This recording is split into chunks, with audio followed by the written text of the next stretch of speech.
Hello, and welcome to the Best Football Show. I'm Brian Baldinger at Baldy NFL across all social media platforms. And you can find this show by downloading a free Odyssey app, odyssey.com app, and then finding it, liking it, subscribing to it, telling all your friends about it. We're trying to grow it. We're here every Tuesday and Wednesday. This is Tuesday's takeaways. So obviously there's a lot of turmoil in the NFL. Nothing that I don't like to spend a lot of time talking about coaches who got fired. Obviously, we've got 6 openings in the NFL as of today.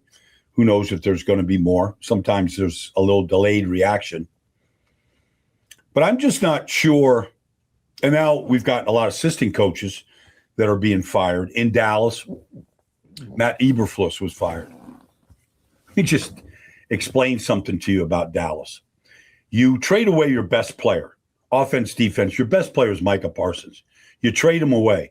Look at Green Bay's defense without Micah Parsons since he tore his ACL against Denver. Look what that defense looks like. There was a time when Dan Quinn was the defense coordinator and Micah came on board. They led the league over a 3-year span of time. They led the league in takeaways.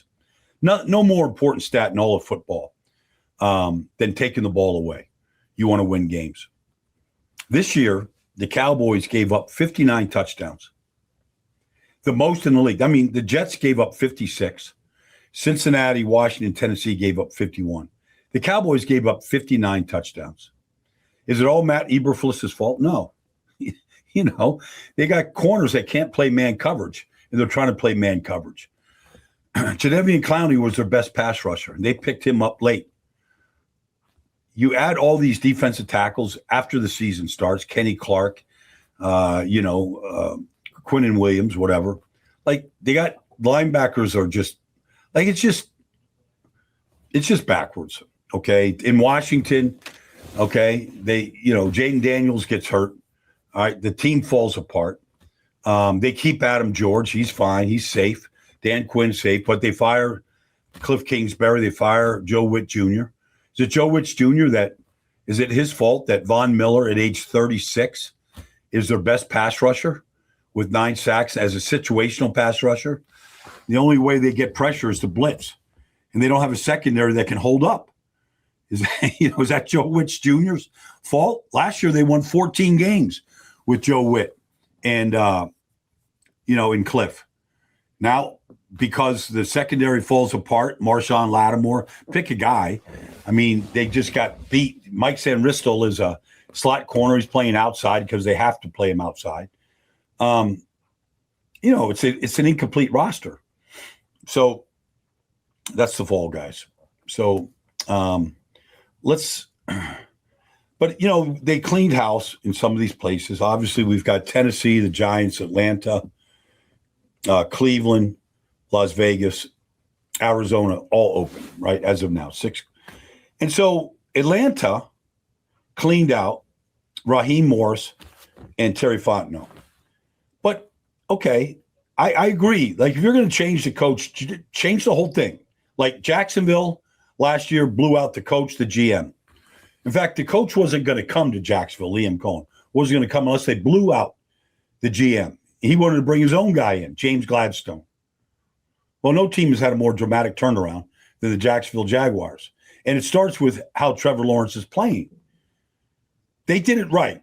Tony Baselli, okay, get the former player, guy that's been in the broadcast booth for 15 years, Hall of Fame player, loves the game, played in Jacksonville, back home with his family, where he's always been living.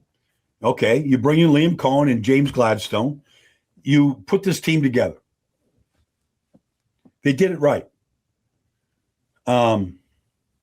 I look at the situation right now. It's odd because Atlanta actually has great talent. They've got great young players. They've got Bijan and Drake London and Xavier Watts and James Pierce Jr. and Jalen Walker and Brandon Dorlus. Like, they've got great young players, but they blew everybody out. Meanwhile, here's Tennessee with Mike Borgonzi. Like, you tell me, they're playing all rookies on offense, all rookies. Cam Ward, the tight end, receivers, they're all rookies.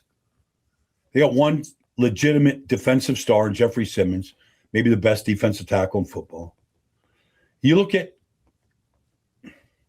Cleveland, Andrew Berry stays. Maybe the best coach that got fired, okay? Stefanski gets fired. He might be the best coach of all these guys. He's been the 2-time coach of the year. But Andrew Berry stays.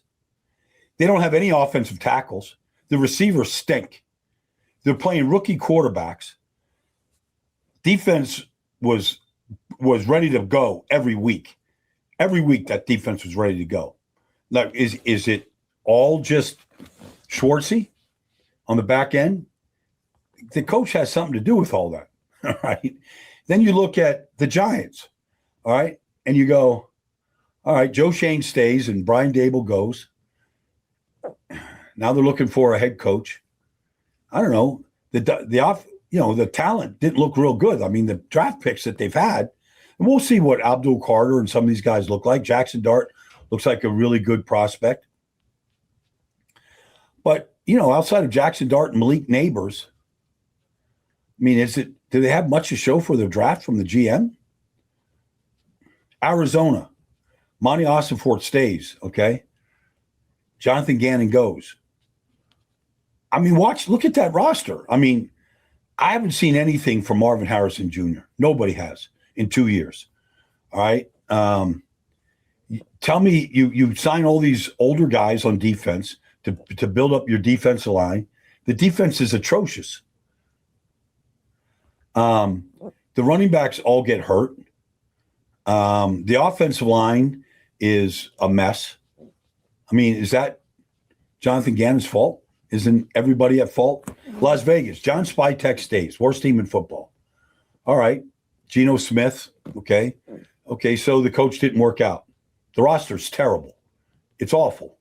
All right. The offensive line is bad. They got 3 or 4 backup offensive linemen starting. Okay, you draft Ashton Genty without an offensive line. You throw Geno Smith in there. Okay, you thought he was going to be the guy. The defense is it's just a hodgepodge. So, all right, Pete Carroll is the fall guy, but Patrick Graham's going to stay, I guess, as defensive coordinator. You're looking for a head coach. I mean, it just seems like everybody's doing it backwards. Like, just do what Jacksonville did. Just blow it all up. Blow it up. Giants stink. They've been stinking. Right? You can't win more than 4 games a year. Like, the jam isn't part of that problem. I'm not here I'm not advocating to get guys fired. I'm just saying, just look around. You could say in Seattle 2 years ago, okay, John Schneider stays. John Schneider, he's been a great GM. And they hire Mike McDonald, which gets me to the next thing, because I'm looking at some head coaches in this league, and they just look smarter than the other guys. I mean, if you look at Mike McDonald in Seattle, and you look at Liam Coen, okay, in Jacksonville, and you look at how they are coaching right now, like Kyle Shanahan just had a home playoff game on Saturday night. They were the hottest offense in football. Brock Purdy had just accounted for 10 touchdowns in the 2 previous games. They couldn't score a touchdown. And you look at the defense that Seattle has. You tell me how you're going to penetrate that defense. They sit in the shell. They don't tell you what they're in. They don't show any of their coverages until the ball snapped. And if they're not in man, they're in these matchup zones where you can't get the ball deep down the field. San Francisco had 1 play of 20 yards in the whole game. You can't get the ball down the field. They make you dink and dunk, and then they just rally to the football like nobody else. And then if you try to run the ball the way San Francisco tried at times with Christian McCaffrey, I mean, you're getting 2 yards a carry. You can't move Byron Murphy and Jerron Reed and Leonard Williams. You can't move those guys. They just anchor down. So now you get this guy, Mike McDonald, comes in. Oh, by the way, you look at him at Michigan and what he did. You look at him when he last was in Baltimore. They led the league in sacks, and they led the league in takeaways. They're doing the same thing right now in Seattle. Then you look at Liam Coen. Just look at where he's been. University of Kentucky, when Kentucky was actually winning games in the SEC, right? Then you look at him with the Rams and how they were winning. Then you look at him in Tampa, and Baker Mayfield has a year last year, one of only 10 quarterbacks in the history of this league that threw for 4,500 yards and over 40 touchdowns. And then you look at Baker this year. He's just completely regressed. And then you look in the opposite, and you look at how Trevor Lawrence is playing. Like, you look, Trevor Lawrence has been the best quarterback at Cartersville High School in Georgia. He started 4 years in high school. You look at him at Clemson, he's winning the national championship, all this stuff. None of that parlayed his first 5 or 6 years in this league. Now you look at him, he's looking like a top 5 quarterback. I mean, just decisive, pulls the trigger, accurate, decision-making, throwing the ball with anticipation. Parker Washington becoming a star. Jacoby Myers never playing better. Average offensive line looking good. Like the difference in this whole business is coaching. I'm just pointing out 2 of the very best in this whole league right now. And it's undeniable. So those things for sure. And then the last point I want to get to is I announced the Philadelphia-Washington game on Sunday. And if Philadelphia won and Chicago lost, Philadelphia would be the number 2 seed. They'd be hosting Green Bay this week, a team that they've beaten a bunch over the last 2 years, including the playoffs last year, including a trip to Brazil, including a game this year at Lambeau Field. They own the Green Bay Packers. Okay. They decided to rest their players. Not exactly, okay, because a lot of the players did warm up. You know, Jordan Mailata was warming up before the game. Cam Jurgens was warming up before the game. Devontae Smith did warm up, and then he played just so that he could get 1,000 yards receiving. And he got that early in the first quarter from Tanner McKee. Caught his 3 passes, caught his yards he needed to get to 1,000. Took him out of the game. Man, you know, if Philadelphia – now, look, it might not make any difference, but if they were the number 2 seed, they would play Green Bay this week. And if they beat Green Bay at home, they'd have another home game. And they'd be entertaining, the Rams, whoever.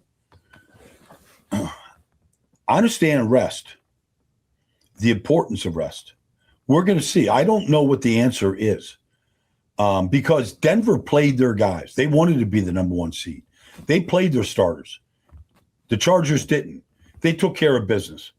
Okay? Jacksonville played, all right? And they took care of business. They played their starters. I guess they could have sat guys.